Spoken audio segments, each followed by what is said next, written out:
నా దృష్టిలో పెళ్లి చేసుకోకూడదు.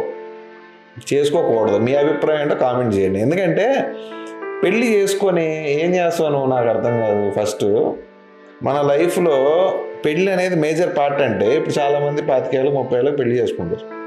పెళ్లి చేసుకున్న తర్వాత వాడు ఏం చేస్తాడు, పిల్లవాడిని స్కూల్లో వేస్తాడు. ఇంక ఇంటి సమస్యలు అవి ఇవి చాలా స్ట్రెయిన్ బర్డెను, ఏదో బాధ్యతలా ఫీల్ అవ్వాల్సి వస్తుంది తప్పితే రేపొద్దున ఆ కొడుకు ఏదో అదవ పని చేసాడు అనుకో, మళ్ళీ మనల్ని అంటారు ఏంట్రా పెంపకం అని. భార్యని కంట్రోల్లో పెట్టుకోలేవా అని మగవాడినే అంటారు. ఇప్పుడు లాస్ట్ పరిస్థితి ఏంటంటే మగవాడిని హిప్నోటైజ్ చేసుకోవడం దొబ్బారనమాట ఎప్పటి నుంచో. ఏంటి ఇంటి పెద్ద అది ఇదని, వీడు బాగా రోజంతా బయటంతా పనిచేసి వచ్చి ఇంటికి రాగానే చెంబులో నీళ్ళు ఇచ్చి అన్నం పెట్టంగానే వీడేదో ఇంట్లో కింగ్లా ఫీల్ అవుతాడు.